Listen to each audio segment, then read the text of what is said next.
Welcome to the Reality Revolution. I'm your host, Brian Scott.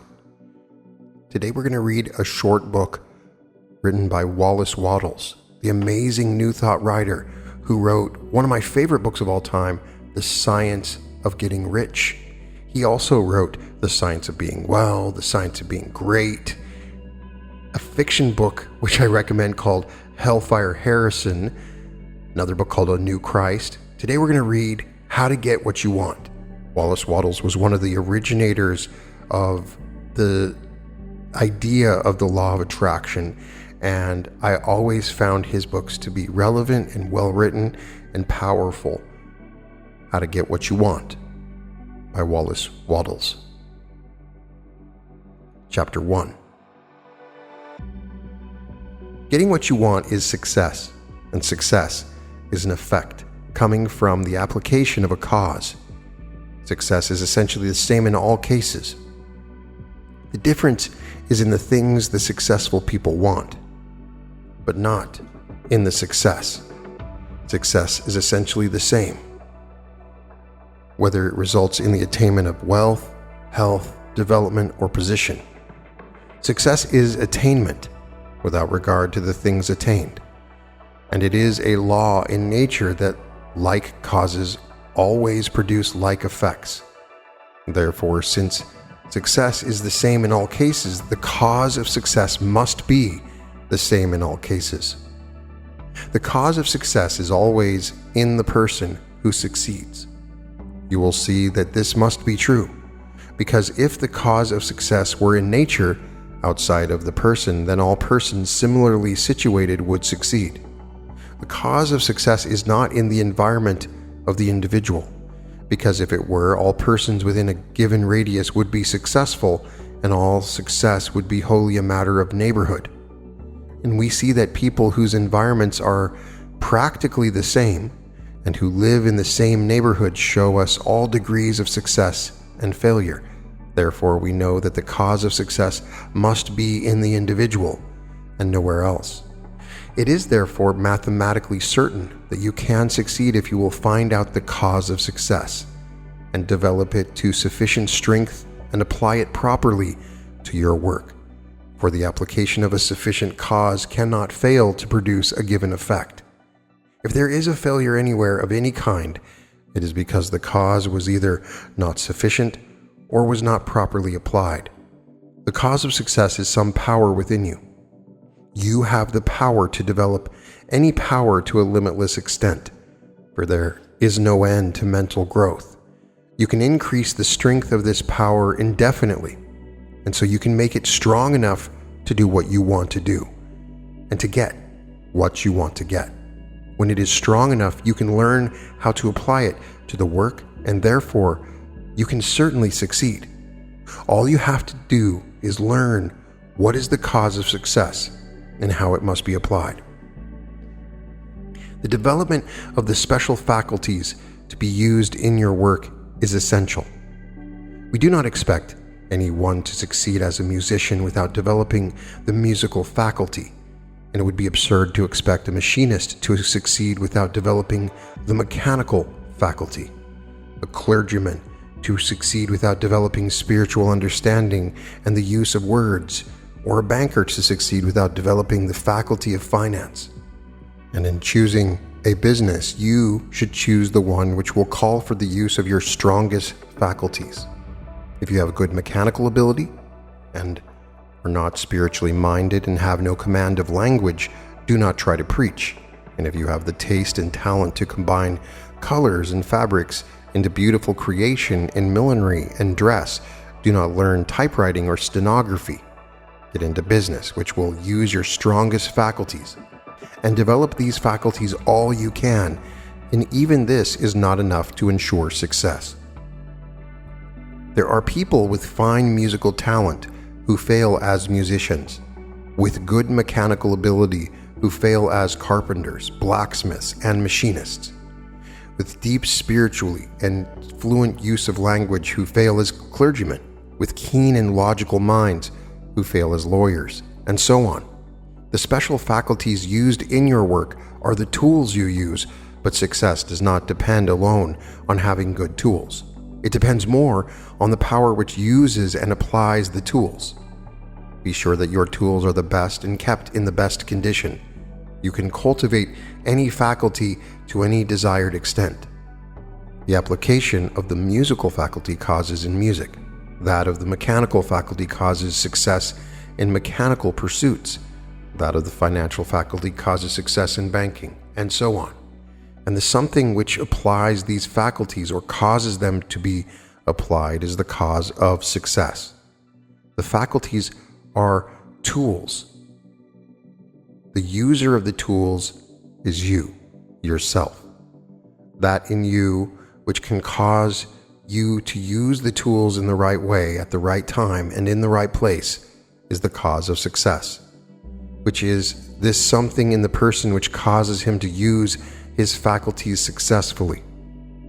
What is and how to develop it will be fully explained in the next section, but before taking that up, you should read this section over several times, so as to fix upon your mind the impregnable logic of the statement that you can succeed.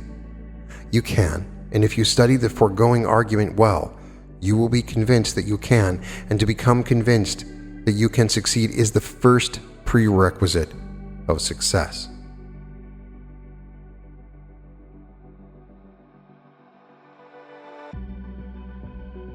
Chapter 2. The faculties of the human mind are the tools with which success is attained, and the right application of these tools to your work or business will do it successfully and get what you want. A few people succeed because they use their faculties successfully, and the majority who have equally good faculties fail because they use them unsuccessfully. There is something in the man who succeeds which enables him to use his faculties successfully, and this something must be cultivated by all who succeed. The question is, what is it? It is hard to find a word which shall express it and not be misleading. This something is poise, and poise is a condition, and this something is an action as well as a condition. This something is faith. But it is more than faith, as faith is commonly understood. As commonly understood, faith consists in the action of believing things which cannot be proved, and the something which causes success is more than that. It is conscious power in action. It is active power consciousness.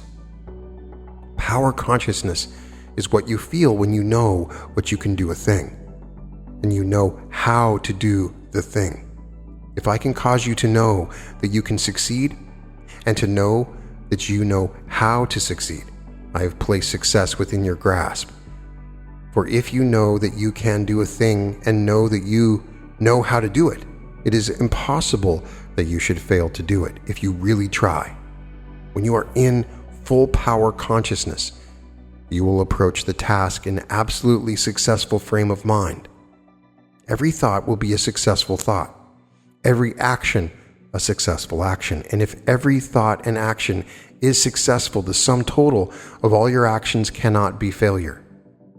What I have to do in these lessons, then, is to teach you how to create power consciousness in yourself, so that you will know that you can do what you want to do, and to teach you how to do what you want to do. Read again the preceding section. It proves by unanswerable logic that you can succeed. It shows that all that is in any mind is in your mind. The difference, if any, being in development. It is a fact in nature that the undeveloped is always capable of development. We see then that the cause of success is in you and is capable of full development. Having read this, you must believe that it is possible for you to succeed, but it is not enough for you to believe that you can. You must know that you can, and the subconscious mind must know it as well as the objective mind. People have a way of saying he can who thinks he can, but this is not true. It is not even true that he can who knows he can, if only the objective mind is spoken of, for the subconscious mind will often completely set aside and overcome what is positively known by the objective mind. It is a true statement, however, that he can whose subconscious knows that he can. And it is especially true if his objective mind has been trained to do the work. People fail because they think objectively that they can do things, but not know subconsciously that they can do them. It is more than likely that your subconscious mind is even now impressed with doubts of your ability to succeed, and these must be removed, or it will withhold its power when you need it most. The subconscious mind is the source from which power comes in the action of any faculty, and a doubt will cause this power to be withheld, and the action will be weak. Therefore, your first step must be to impress your subconscious mind with that fact that you can. This must be done by repeated suggestions. Practice the following mental exercise several times a day, and especially just before going to sleep. Think quietly about the subconscious mentality which permeates your whole body as water permeates a sponge. As you think of this mind, try to feel it. You will soon be able to become conscious of it. Hold this consciousness and say with deep, earnest feeling, I can succeed. All that is possible to anyone is possible to me. I am successful. I do succeed, for I am full of the power of success. This is the simple truth. Realize that it is true and repeat it over and over until your mentality is saturated through and through with the knowledge that you can do what you want to do. You can. Other people have, and you can do more than anyone has ever done. For no one has ever yet used all the power that is capable of being used. It is within your power to make a great success in your business than anyone has ever made before you. Practice the above auto-suggestion for a month with persistence, and you will begin to know that you have within you that which can do what you want to do, and then you will be ready for the next section, which will tell you how to proceed in doing what you want to do. But remember that it is absolutely essential that you should first impress upon the subconscious mind the knowledge that you can.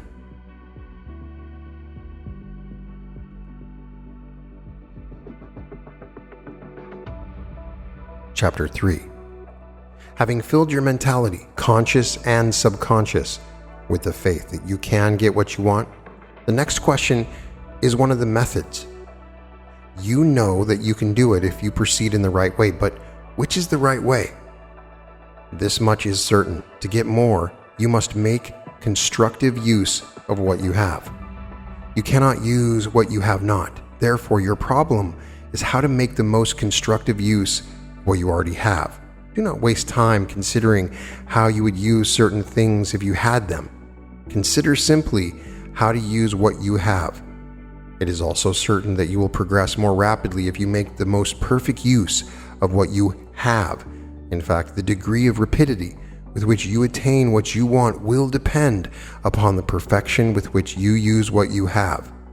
Many people are at a standstill or find things coming their way very slowly because they are making only partial use of present means, power, and opportunities.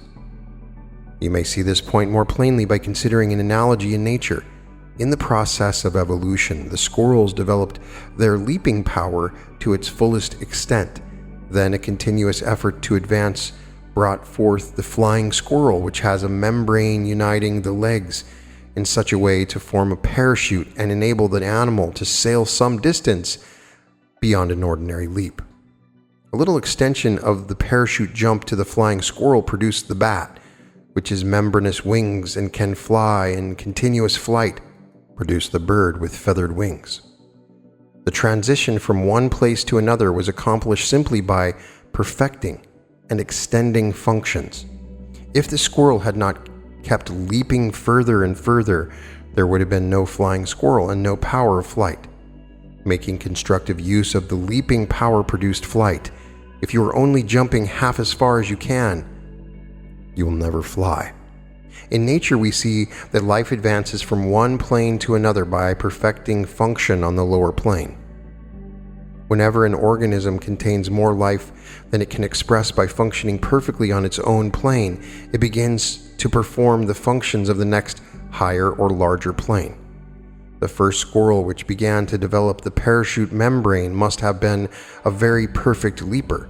This is the fundamental principle of evolution and of all attainment. In accordance with this principle, then, you can advance only by more than filling your present place.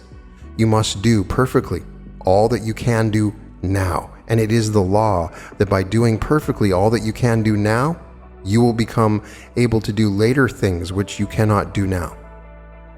The doing to perfection of one thing invariably provides us with the equipment for doing the next larger thing, because it is a principle inherent in nature that life continuously advances. Every person who does one thing perfect is instantly presented with an opportunity to begin doing the next larger thing. This is the universal law of all life and is unfailing. First, do perfectly all that you can do now. Keep on doing it perfectly until the doing of it becomes so easy that you have surplus power left after doing it. Then by this surplus power, you will get a hold on the work of a higher plane and begin to extend your correspondence with environment. Get into a business which will use your strongest faculties even if you must commence at the bottom. Then develop those faculties to the utmost. Cultivate power consciousness so that you can apply your faculties successfully and apply them in doing perfectly everything you can do now, where you are now. Do not wait for a change of environment. It may never come. Your only way of reaching a better environment is by making constructive use of your present environment. Only the most complete use of your present environment will place you in a more desirable one. If you wish to extend your present business, remember that you can only do it by doing in the most perfect manner the business you already have. When you put life enough into your business to more than fill it, the surplus will get you more business. Do not reach out after more until you have life to spare after doing perfectly all that you have to do now. It is of no advantage to have more work or more business than you have life to do perfectly. If that is the case, increase your vital power first. And remember, it is the perfection with which you do what you have to do now that extends your field and brings you in touch with a larger environment. Bear in mind that the motive force which gets you what you want is life, and that what you want, in the last analysis, is only an opportunity to live more, and that therefore you can get what you want only through the operation of that universal law by which all life advances continuously into fuller expression. That law is that whenever an organism has more life than can find expression by functioning perfectly on a given plane, its surplus life lifts it to the next higher plane. When you put enough of yourself into your present work to do it perfectly, your surplus power will extend your work into a larger field. It is also essential that you should have in mind what you want, so that your surplus power may be turned in the right direction. Form a clear conception of what you seek to accomplish, but do not let what you seek to accomplish interfere with doing perfectly what you have to do now. Your concept of what you want is a guide to your energies and an inspiration to cause you to apply them to the utmost to your present work. Live for the future now. Suppose that your desire is to have a department store and you have only capital enough to start a peanut stand. Do not try to start a department store today on a peanut stand capital, but start the peanut stand in full faith and confidence that you will be able to develop it into a department store. Look upon the peanut stand merely as the beginning of the department store and make it grow. You can. Get more business by using constructively the business you have now. Get more friends by using constructively the friends you already have. Get a better position by using constructively the one you now have. Get more domestic happiness by the constructive use of the love that already exists in your home.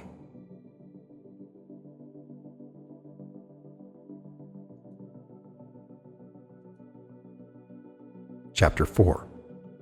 You can obtain what you want only by applying your faculties to your work and your environment. You become able to apply your faculties successfully by acquiring power consciousness, and you go forward by a concentration on today's work and by doing perfectly everything that can be done at the present time. You can get what you want in the future only by concentrating all your energies upon the constructive use of whatever you are in relation with today.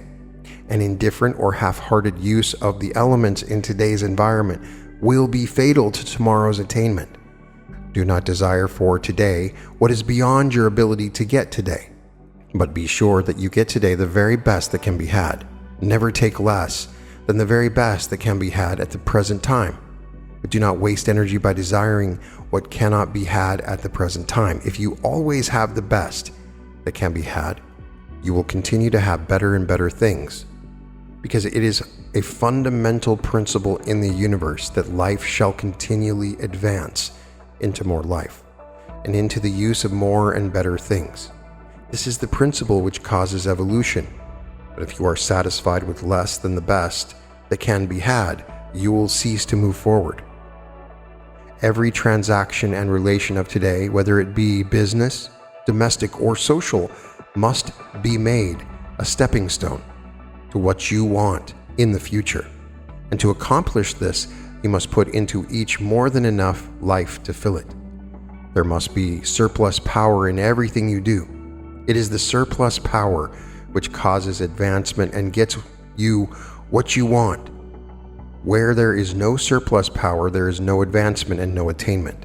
It is the surplus of life, above and beyond the functions of present environment, which causes evolution, and evolution is advancing into more life or getting what you want. Suppose, for instance, you are in trade or a profession and wish to increase your business.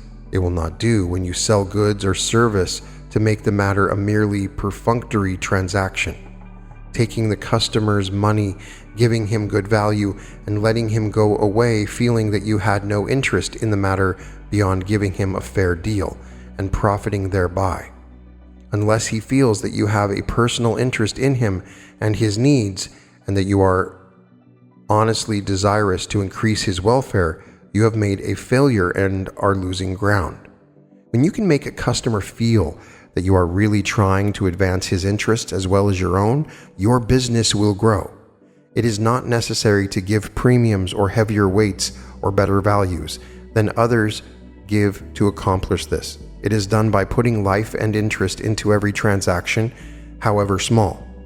If you desire to change your avocation, make your present business a stepping stone to the one you want. As long as you are in your present business, fill it with life.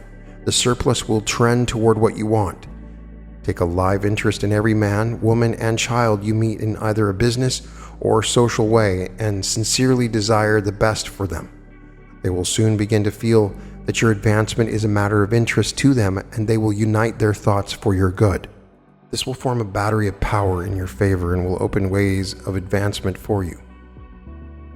If you're an employee and desire promotion, put life into everything you do. Put in more than enough life and interest to fill each piece of work. But do not be servile, never be flunky, and above all things avoid the intellectual prostitution, which is the vice of our times in many trades and most professions. I mean by this, the being a mere hired apologist for and defender of immorality, graft, dishonesty, or vice in any form. The intellectual prostitute may rise in service, but he is a lost soul. Respect yourself. Be absolutely just to all. Put life into every act and thought, and fix power-conscious thought upon the fact that you are entitled to promotion. It will come as soon as you can more than fill your present place in every day. If it does not come from your present employer, it will come from another. It is the law that whatsoever more than fills his present place must be advanced. But for this law there could be no evolution and no progress, but mark well what follows. It is not enough that you should merely put surplus life into your business relations. You will not advance far if you are a good businessman or employee, but a bad husband, an unjust father, or an untrustworthy friend. Your failure in these respects will make you incapable of using your success for the advancement of life, and so you will not come under the operation of the constructive law. Many a man who fulfills the law in business is prevented from progressing because he is unkind to his wife or deficient in some other relation in life. To come under the operation of the evolutionary force, you must more than fill every present relation. A telegraph operator desired to get away from the key and get onto a small farm, and he began to move in that direction by being good to his wife. He courted her without any reference to his desire, and from being half indifferent, she became interested and eager to help. Soon they had a little piece of ground in the edge of the town, and she raised poultry and superintended a garden while he pounded the key. Now they have a farm, and he has obtained his desire. You can secure the cooperation, not only of your wife, but of all the people around you by putting life and interest into all your relations with them. Put into every relation, business, domestic, or social, more than enough life to fill that relation. Have faith, which is power consciousness. Know what you want in the future, but have today the very best that can be obtained today. Never be satisfied at any time with less than the best that can be had at that time. But never waste energy in desiring what is not to be had now. Use all things for the advancement of life for yourself and for all with whom you are related in any way. Follow out these principles of action, and you cannot fail to get what you want, for the universe is so constructed that all things must work together for your good.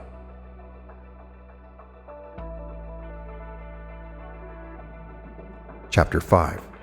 Wealth culture consists in making constructive use of the people and things in your environment. First, get a clear mental picture of what you want. If your present business or profession is not the one most suitable to your talents and tastes, decide upon the one which is not suitable and determine to get into that business or profession and to achieve the very greatest success in it. Get a clear idea of what you want to do and get a mental concept of the utmost success in that business or profession and determine that you will attain to that. Give a great deal of time to forming this concept or mental picture. The more clear and definite it is, the easier will be your work. The man who is not quite sure what he wants to build will put up a wobbling and shaky structure. Know what you want and keep the picture of it in the background of your mind night and day. Let it be like a picture on the wall of your room, always in your consciousness night and day, and then begin to move toward it. Remember that if you have not fully developed talent, know that you can develop it as you go along. You can surely do what you want to do. It is quite likely that at present you cannot do the thing you want to do because you are not in the right environment and have not the necessary capital. But this does not hinder you from the beginning to move toward the right environment and from the beginning to acquire capital. Remember that you move forward only by doing what you can in your present environment. Suppose that you have only capital enough to operate a newsstand, and your great desire is to own a department store. Do not get the idea that there is some magical method by which you can successfully operate a department store on a newsstand capital. There is, however, a mental science method by which you can so operate a newsstand as to certainly cause it to grow into a department store. Consider that your newsstand is one department of the store you are going to have. Fix your mind on the department store and begin to assimilate the rest of it. You will get it if you make every act and thought constructive. To make every act and thought constructive, everyone must convey the idea of increase. Steadily hold in mind the thought of advancement for yourself. Know that you are advancing toward what you want and act and speak in this faith. Then every word and act will convey the idea of advancement and increase to others, and they will be drawn to you. Always remember that what will all people are seeking for is increase. First, study over the facts in regard to the great abundance until you know that there is wealth for you, and that you do not have to take this wealth from anyone else. Avoid the competitive spirit. You can readily see that if there is limitless abundance, there is enough for you without robbing anyone else. Then, knowing that it is the purpose of nature that you should have what you want, reflect upon the fact that you can get it only by acting. Consider that you can act only upon your present environment, and do not try to act now upon environment. You must make every act a success in itself, and that in doing this, you must hold the purpose to get what you want. You can hold this purpose only as you get a clear mental picture of what you want.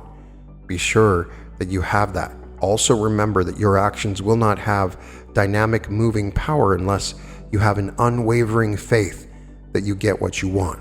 Form a mental picture of what you want. Make it clear. Hold the purpose to get it.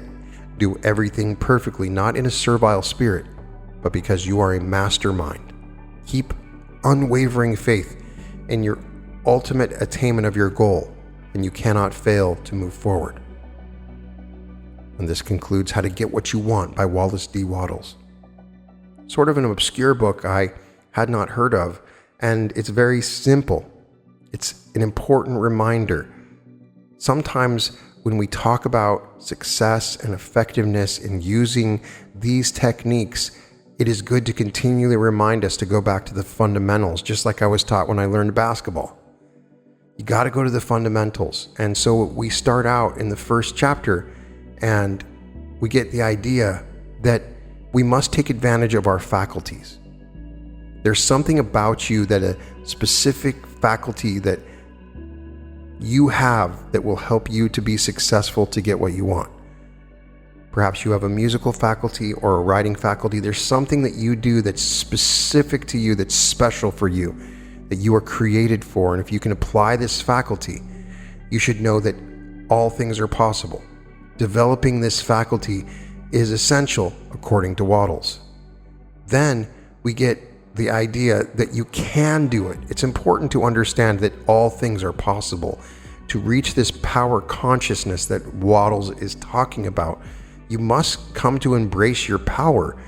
So he gives a wonderful affirmation. You can repeat this over and over again, and I will include it in an affirmation, perhaps including this in combination with his affirmation from The Science of Getting Rich. I can succeed. All that is possible to anyone is possible to me. I am successful. I do succeed, for I am full of the power of success. It is a simple truth. You can succeed. All things are possible. You must be aware that all things are possible to you. You are successful now. You can do it. And that is the power of success. It's a simple truth. You must realize it. Many times I meet people, and the most simple thing that they have not embraced is they can do it. They simply doubt that they have the ability to be successful. So reminding this and ingraining this simple fundamental truth is important. All things are possible for you. The third chapter is important because it's talking about how to go from where you're at now to that place that you want to be. And oftentimes we focus so much on the place that we want to be, we don't ignore where we're at. And where we're at is the key. If you want to have a department store, but you have the resources to start a peanut stand, start with the peanut stand. Start somewhere. So he gives an example in nature of animals evolving, and you are going to evolve. Start where you're at and let that evolve into what it is that you want to be. That simple idea is powerful because it gives you a starting place. It gives you a place to increase where you're at. It gives you a clear conception of how to accomplish what you want to do. Live for the future, but don't try to create the future now. Take what you have now and develop and expand it into the future that you want. You then will take what you have learned and increase it. Increase it to a point where you can get what you want. And then he emphasizes in the final chapter of getting a clear mental picture. The clear mental picture is repeatedly used in that final chapter. Do the things you need to do perfectly. Take the capital that you have now and increase it, and form that mental picture and act towards it. I know it sounds simple, but these reminders are important. Oftentimes, one of the concepts we've discussed in this chapter you've skipped or ignored, and it's all important. Get that clear picture. Know that you can do it. All things are possible. Increase what you have now into the success that you deserve, and you can get what you want. You can find all episodes of The Reality Revolution at therealityrevolution.com. And welcome to The Reality Revolution.